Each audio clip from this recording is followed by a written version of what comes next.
Hari ini saya akan menyampaikan firman Tuhan tentang kunci bertahan di tengah ujian. Saya percaya bahwa kita gak bisa berkata bahwa ikut Tuhan selalu mudah. Tapi kita percaya apapun yang kita hadapi, Tuhan pasti memberikan kekuatan dan jalan keluar. Katakan amin. Bagaimana supaya kita gak goyah, gak lemah dalam menghadapi ujian, masalah dalam kehidupan? Saya ingin share yang pertama. Berpeganglah hanya kepada firman Tuhan. Berpeganglah kepada kebenaran firman Tuhan. Jadikan firman Tuhan satu-satunya fondasi dalam kehidupan kita dan dalam mengambil keputusan. Kalau kita itu istilahnya punya pedoman hidup, kita harus punya satu acuan. Acuan hidup orang percaya haruslah firman Tuhan. Gak boleh ada yang lain. Dengar baik. Yesus ngajarin kita dalam Matius 7 tentang dua macam dasar. Saya ingin baca ayat 24 sampai 25 saja. Saudara tahu yang seterusnya. Setiap orang yang mendengar perkataanku ini dan melakukannya, ia sama dengan orang yang bijaksana yang mendirikan rumahnya di atas batu. Ayat 25. Kemudian turunlah hujan dan datanglah banjir, lalu angin melanda rumah itu, tetapi rumah itu tidak rubuh sebab didirikan di atas batu. Yesus kasih ayat firman Tuhan ini untuk kita ngerti bahwa dalam kehidupan akan datang hujan, datanglah banjir, datanglah angin. Yang artinya hidup kita gak akan ada yang namanya problem free. Selalu ada masalah. Baik dalam keluarga, dalam pekerjaan, dalam bisnis, dimanapun, bahkan dalam pelayanan. Selalu saja ada tantangan. Tetapi dengar, Yesus bilang gini, setiap orang yang mendengarkan perkataanku dan melakukannya. Saya bingung kalau orang tuh harus gali-gali arti. Sebenarnya Yesus tuh kalau ngomong straight to the point, mudah dimengerti. Artinya gini, waktu kita ngalamin masalah dalam kehidupan kita, satu-satunya pegangan yang akan membuat kita itu tidak goyah adalah kalau kita itu dengar firman Tuhan dan kita lakukan.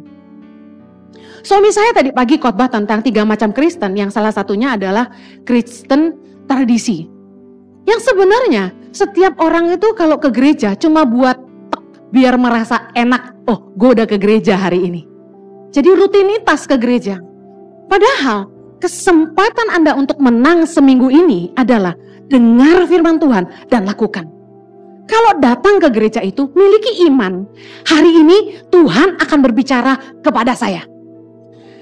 Bagaimana sih Kak Heni, Bu Heni cara mendengarkan Tuhan? Banyak orang tanya gitu. Kok Bu Heni bisa bilang Tuhan ngomong gini, Tuhan ngomong gitu? Sebenarnya sederhana.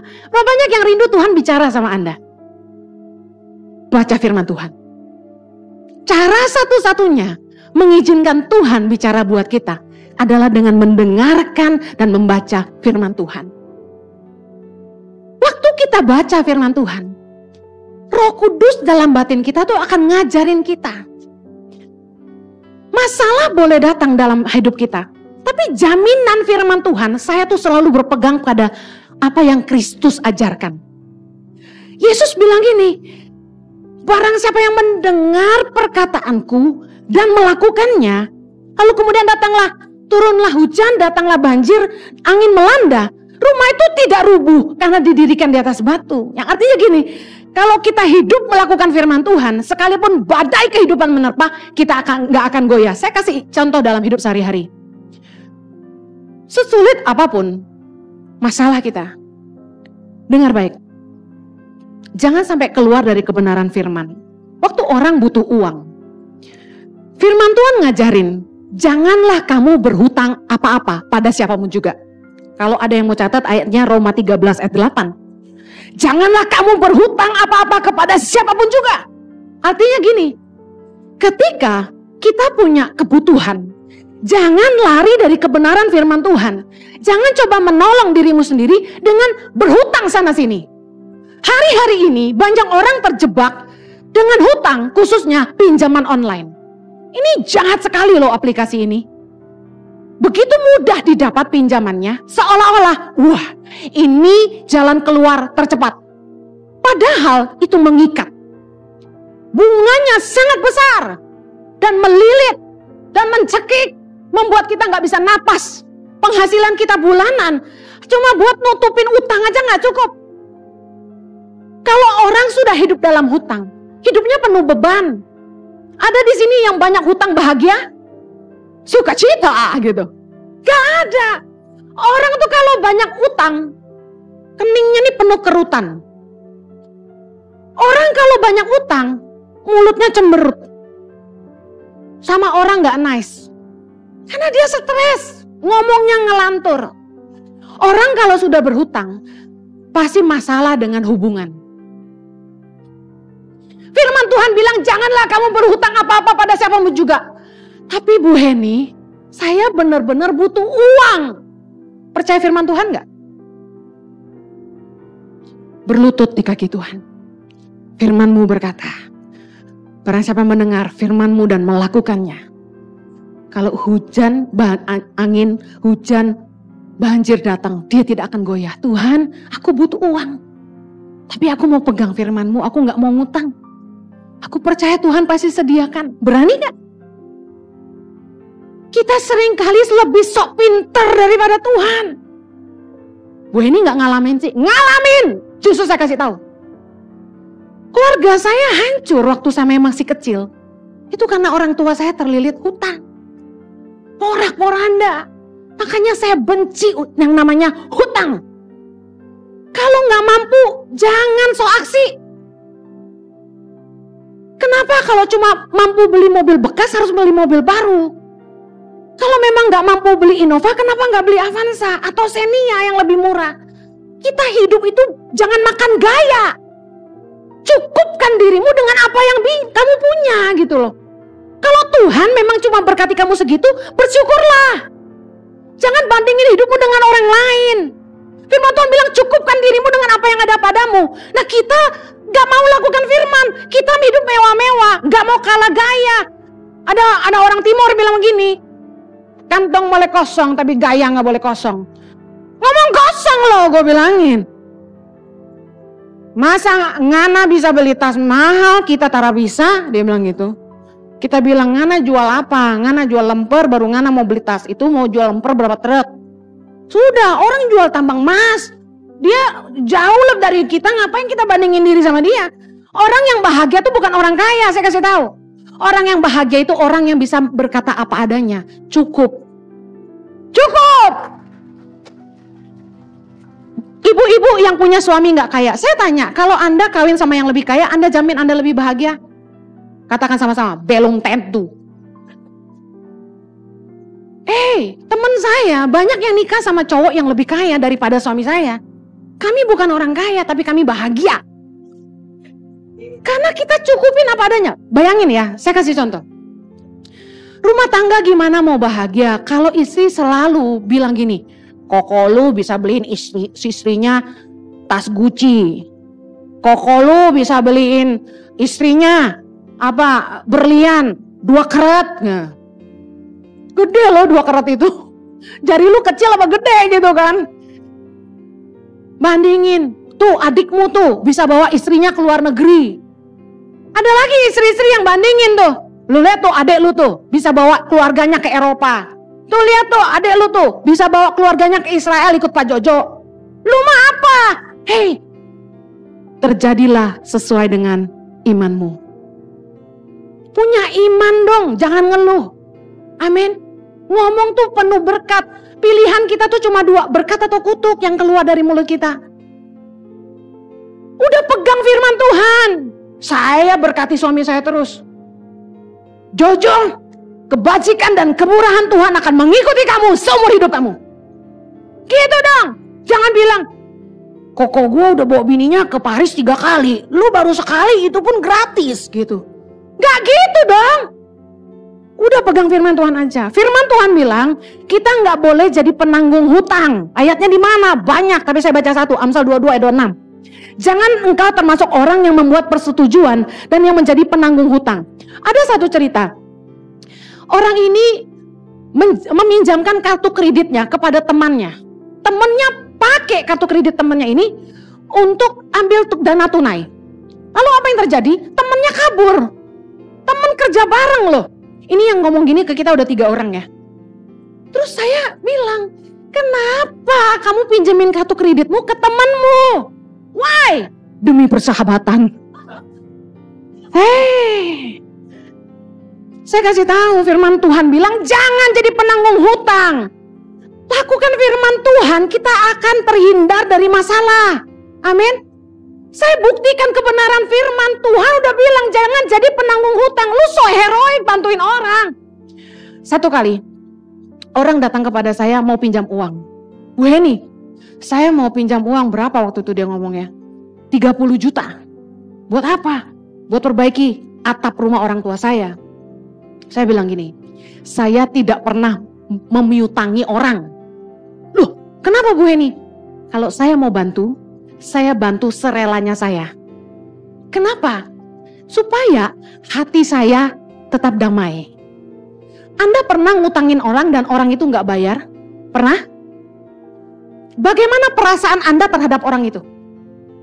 Bisa bersih? Bisa tulus? Gak bisa. Lihat mukanya. Saya gak lihat Anda ya, saya lihat suami saya aja. Nanti tersinggung. Lihat suamiku. Kan ilustrasi, takutnya salah sangka ya kan. Udah suamiku aja ya nak, sayang ya.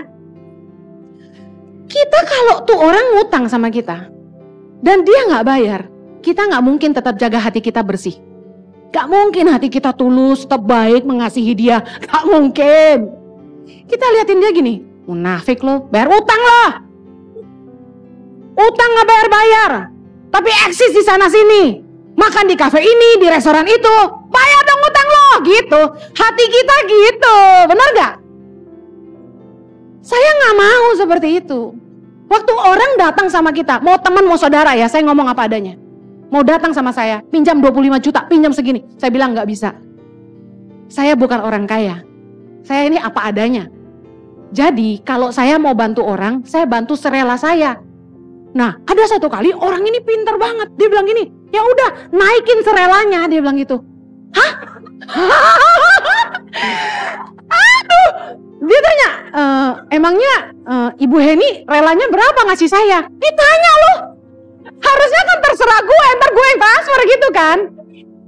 Ini pinter nih. Saya bilang relanya 5 juta gitu misalnya. Jangan dicatat ya, habis ini datangin saya. Gak ada ya. 500 rupiah. Terus dia bilang gini, boleh gak dinaikin serelanya 10 juta? Hah?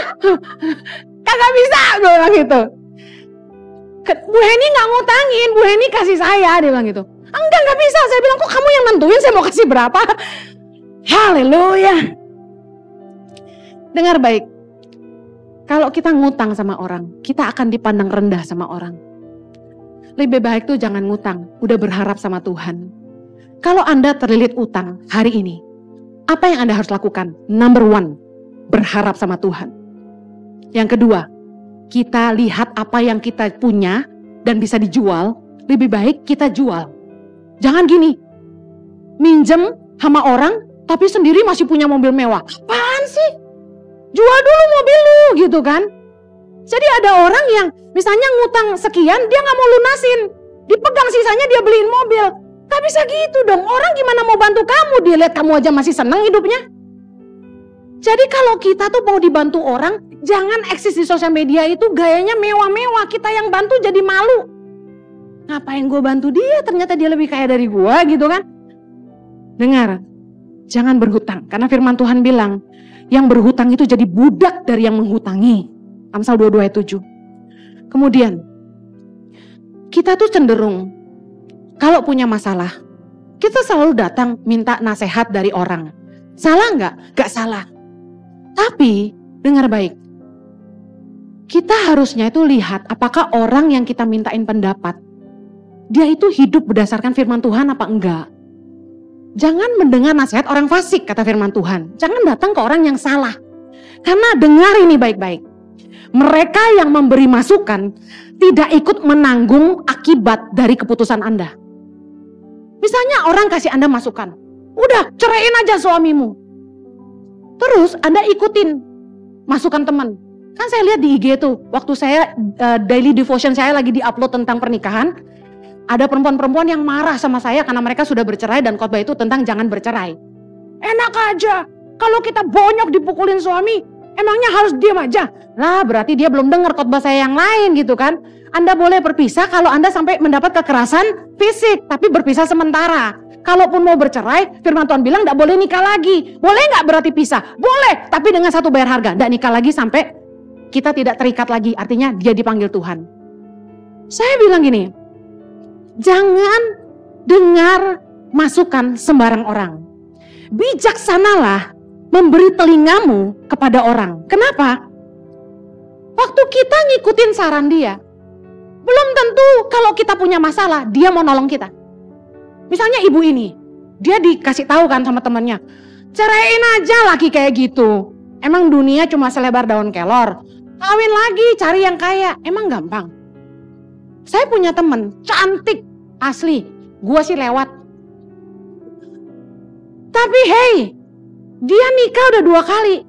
Dua-duanya kaya, tapi sama jahatnya. Gimana? Emangnya second marriage will be better? Ada jaminan? Udah cerai nikah lagi. Saya bertanya, ada jaminan gak kebahagiaan di pernikahan kedua? Belum tentu. Saya pernah ketemu wanita yang menikah 3 kali. Berapa kali? 3 kali. Cukup gak buat belajar? Saya tanya. Cukup gak? Mari kita belajar. Saya tanya sama wanita ini. Dari 3 suami Anda, mana yang paling baik? Dia bilang, yang pertama meskipun membuat menderita, masih bisalah ditoleransi. Yang 2-3 lebih jahat lagi. Kita cerai pun bukan jalan keluar terbaik. Saya balikin lagi. Oke, Anda sakit hati suami atau istri selingkuh. Anda memilih bercerai. Saya tanya, kalau Anda di posisi itu, Anda yang selingkuh, apa yang Anda harapkan? Dia ampuni. Ampuni. Berlutut di kaki pasanganmu, cium jempolnya, jari ke semua. Banjiri dengan air mata. Ampuni aku, gitu kan.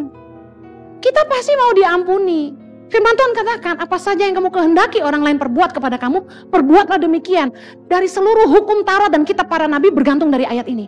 Bahwa bagaimana kita ingin diperlakukan, perlakukan itu ke orang lain. Kalau saya memilih diampuni pasangan saya juga harus ngampuni pasangan saya. Gak ada yang sempurna. Ketika ada masalah dalam rumah tangga, pasti ada sebabnya. Dan gak mungkin sumbernya cuma 1, pasti 2. It takes 2 to tango. Kalau kita mau Tuhan terlibat dalam hidup kita, dengar baik. Pastikan kita hidup dalam kebenaran. Jangan sampai kita keluar dari jalan kebenaran. Karena dosa justru memisahkan kita dari Allah. Misalnya kita nih lagi dalam kesusahan, pergumulan yang luar biasa.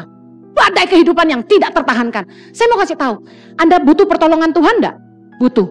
Butuh campur tangan Tuhan enggak? Butuh. Butuh mujizat Tuhan enggak? Butuh. Jangan malah berbuat dosa, jangan sampai keluar dari kebenaran kalau Anda ingin Tuhan campur tangan.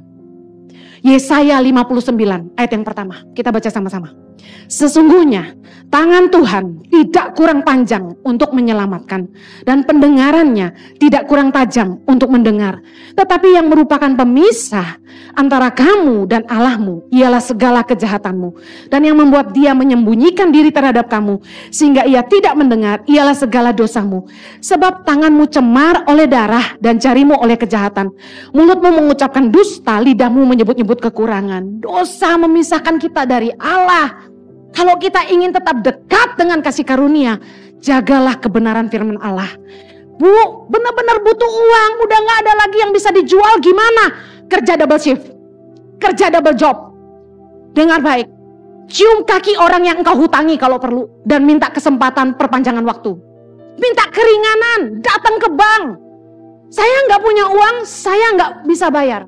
Kalau bank mau tetap saya lunasi, kasih saya perpanjangan waktu. Contoh, harus due bayar akhir bulan ini. Gak punya uang gimana? Mau penjarakan saya, tambah hutangnya gak dibayar. Gitu aja datang ke bank. Kalau mau saya bayar, kasih saya perpanjangan waktu. Berapa lama? Mereka akan tantang. Hitung baik-baik, butuh 5 tahun. Bunga akan tetap berjalan. Karena secara hukum OJK itu gak bisa dihilangkan. Tapi paling gak kita beroleh keringanan cicilan bulanan. Nah, dari pihak kita, pegang omongan, jadi orang yang bisa dipercaya. Bayar cicilannya, kemudian kerja keras. Kalau perlu, kerja pagi siang malam untuk melunasi hutangmu. Jangan sampai matamu tertidur, sampai hutangmu lunas. Istirahat dong Bu Heni, boleh dong. Tapi kurangi main-mainmu, kerja keraslah. Amen. Saya percaya berkat Tuhan pasti mengikuti kamu. Mujizat Tuhan pasti tersedia bagi kamu. Katakan amin. Haleluya. Kalau kita sampai berbuat dosa, saya mau kasih tahu, Tuhan malah tidak akan bela kita. Karena kita tidak mungkin memperalat Tuhan dalam tanda kutip untuk terlibat dalam kejahatan kita. Misalnya, ada satu direktur, dia ngelamar kerja di sebuah perusahaan besar. Dia tulis di CV-nya, di resumenya, bahwa dia tuh ex-direktur di perusahaan sebelumnya. Padahal di perusahaan itu dulunya dia cuma manajer. Bayangin, berani ya, bikin CV palsu. Kemudian dia kerja sama perusahaan ini, baru 1 bulan dipecat. Diusir keluar dari fasilitas rumah, gaji 100 juta, diusir. Kenapa? Nipu. Dia gak becus. Mari jangan sampai kita berdusta, jangan sampai kita nipu. Kerja keraslah. Orang yang bisa dipercaya dekat dengan berkat Allah. Amin. Yang kedua, bagaimana kita kuat menghadapi ujian? Mendekatlah kepada Tuhan. Ada orang yang justru di masa susah, saking kecewanya, itu bilang sama saya gini, percuma saya doa, Tuhan gak jawab-jawab. Ibu jangan suruh saya baca firman, saya udah tahu semua isi Alkitab, dia bilang gitu. Saya doa Tuhan gak jawab, udah capek saya, dia bilang. Bertahun-tahun saya berdoa, gak ada jalan keluar. Akhirnya dia menjauh dari Tuhan, dia jadi pahit sama Tuhan. Nah, saya kasih tahu, kalau masalah tuh berkepanjangan, jangan marah sama Tuhan, tapi coba duduk tenang dan pikirkan salahnya di mana. Pasti ada sebabnya. Contoh, Tuhan izinkan proses dalam hidup kita. Pastor Jojo tadi bicara dengan luar biasa. Yang pertama supaya kita bertobat. Kita udah tobat belum? Kenapa masalah kita nggak kelar-kelar? Karena kita nggak tobat-tobat. Kalau masalah ingin cepat selesai, kita harus cepat bertobat. Yang kedua, untuk membentuk kita. Nah, apa sih pembentukan Tuhan? Contoh, kita sombong. Kita kalau ngomong tinggi, selalu mandang rendah orang lain. Nah, kenapa proses gak kelar-kelar? Lu sombong sih, udah kere, sombong lagi. Ada loh tipe-tipe orang yang dia butuh bantuan kita, tapi kalau dikasih tahu sok pintar. Nah, ini orang sombong. Mau dibantu tapi susah dikasih tahu. Ada kan tipe-tipe begitu? Ada orang yang datang sama kami mau pinjam uang. Saya tanya, untuk apa? Dia bilang gini, ya urusan pribadi saya dong, ya cari sendirilah. Lu mau dibantu susah dikasih tahu. Jangan bantu orang yang begitu, buang waktu. Problem kita gak akan selesai kalau kita gak mau berubah. Karena proses datang untuk membuat kita bertobat, yang kedua untuk membentuk karakter kita, yang ketiga apa sayang? Lupa aku tadi. Untuk membuat kita seperti Kristus ya, lebih kreatif. Masalah itu bukan pertanda orang itu jauh dari Allah ya. Mari kita lihat ayatnya, Yohanes 15. Yohanes 15, pokok anggur yang benar, ayat yang pertama dan kedua. Kita baca sama-sama. Akulah pokok anggur yang benar dan Bapakulah pengusahanya. Setiap ranting padaku yang tidak berbuah dipotongnya, dan setiap ranting yang berbuah dibersihkannya supaya ia lebih banyak berbuah. Lihat baik, mereka yang tinggal di dalam Kristus, tidak berbuah itu dipotong. Berarti akan hidup kita kalau tidak berguna, Tuhan akan izinkan hidup kita diproses supaya hidup kita jadi berguna. Bisa paham ya? Kita yang malas, biasanya pertolongan-pertolongan dari orang sekitar kita itu dipangkas sama Tuhan. Orang yang kita andalkan itu mengecewakan kita. Supaya apa? Supaya kita berbuah. Apalagi, orang tinggal dalam Tuhan, artinya dia dekat dengan Tuhan. Sudah berbuah pun masih dibersihkan. Kenapa? Supaya kita gak tinggi hati. Supaya kita tetap mengandalkan Tuhan. Supaya kita berbuah lebih lagi. Waktu Tuhan pakai saya, Tuhan proses saya. Waktu ada peninggian dari Tuhan, ada perendahan dari orang lain yang Tuhan izinkan terjadi dalam hidup saya. Supaya saya ingat bukan saya tapi Tuhan. Waktu Marlon nyanyi lagu itu, saya tuh nangis terus karena lagu ini tuh selalu bagi saya, ini hati saya buat Tuhan. Bahwa satu-satunya yang saya andalkan tuh cuma Tuhan, gak ada yang lain. Saya gak punya apa-apa dan saya gak punya orang lain selain Tuhan. Kalau Tuhan gak tolong saya gak bisa. Justru kalau kita sungguh-sungguh ngandalin Tuhan ya, kita gak bisa sombong. Justru kalau orang tuh sampai sombong, berarti dia gak ngandalin Tuhan, dia ngandalin dirinya sendiri. Kita berani bilang bahwa kita mampu tanpa Tuhan? Gak bisa. Jangan menghakimi orang-orang yang sedang ditimpa masalah. Wah lo, problem datang terus tuh. Gak punya hubungan pribadi sama Tuhan ya. Nah lo ditimpa masalah tuh. Kenapa tuh gak punya keturunan? Nah gak diberkati sih. Kenapa perusahaannya susah? Gak bayar perpuluhan ya. Dengar baik, jangan suka ngehakimin orang. Semua orang punya masalah, semua orang ngalamin proses.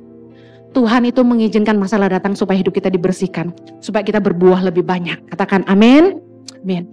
Kunci kita kuat dalam ujian adalah tetap tinggal di dalam Tuhan. Yohanes 15 ayat 4 berkata, tinggallah di dalam aku dan aku di dalam kamu. Sama seperti ranting tidak dapat berbuah dari dirinya sendiri kalau ia tidak tinggal pada pokok anggur, demikian juga kamu tidak berbuah jikalau kamu tidak tinggal di dalam aku. Ayat kelima, akulah pokok anggur dan kamulah ranting-rantingnya. Barang siapa tinggal di dalam aku dan aku di dalam dia, ia berbuah banyak, sebab di luar aku kamu tidak dapat berbuat apa-apa. Justru kalau lagi dilanda masalah, jangan meninggalkan Allah. Justru kita butuh Tuhan. Kenapa begitu? Karena Tuhan itu sumber hikmat dalam hidup kita. Tuhan itu yang memberikan kecakapan dalam hati kita. Saya percaya setiap kita diberi kemampuan oleh Tuhan untuk menyelesaikan masalah. Katakan amin. Saya percaya kalau kita mau ditolong Tuhan, jangan justru menghindar dari Tuhan. Tetap pegang Tuhan erat-erat. Apa yang terjadi ketika di tengah masalah kita tetap berpegang pada Tuhan? Saya katakan, di masa sulit pun kamu akan terus berbuah. Bayangin, di masa sulit, ketika kami berdua kesulitan, pandemi datang melanda, banyak partner tangan pengharapan yang meninggalkan tangan pengharapan karena mereka sendiri kesusahan. Kami gak marah sama mereka, tapi kami malah berdoa buat mereka. Tapi apa yang terjadi? Di masa pandemi, Tuhan memakai kami untuk menolong lebih banyak orang, menolong lebih banyak anak-anak lewat program peduli sesama. Bahkan sekarang kami memberikan beasiswa untuk anak-anak pedalaman yang cerdas, berintegritas, benar-benar takut akan Tuhan, dan karakternya baik, untuk menjadi guru-guru bagi Indonesia. Doakan kami, karena saya merenung terus. Kami selama ini rekrut orang-orang dari seluruh Indonesia, dilatih di Jakarta, lalu diutus ke pedalaman dengan kontrak guru pedalaman cuma 1 tahun. Investasi yang kami berikan terlalu besar hanya untuk kontrak 1 tahun sebenarnya. Jadi saya bilang, apa ya yang lebih sustain ke depan? Anak-anak ini yang harus dijadikan guru. Supaya ketika kita sekolahkan mereka kembali ke daerah mereka dan mencerdaskan anak-anak mereka. Saya mulai melangkah dengan iman justru di masa sulit. Dan saya lihat penyertaan Tuhan yang luar biasa. Saya ingin katakan kita buka gereja onsite ini bukan karena kita pengen keruk uang lebih banyak. Gak ada istilah seperti itu. Justru kami sediakan ibadah onsite ini karena kami tahu jemaat butuh. Ada jemaat yang gak seneng ibadah online. Sudah gak fokus gitu loh, liatin TV terus, bener gak? Lebih enak gini gak? Sebenarnya kalau coba tanya sama saya, Pastor Henny lebih suka online aja atau onsite? Lebih enak online, kenapa? Tapping, tayang, hari Minggu bisa bangun siang. Bisa makan sama anak. Bisa kumpul keluarga, pagi-pagi gak usah keramas. Tapi saya tahu ini kebutuhan.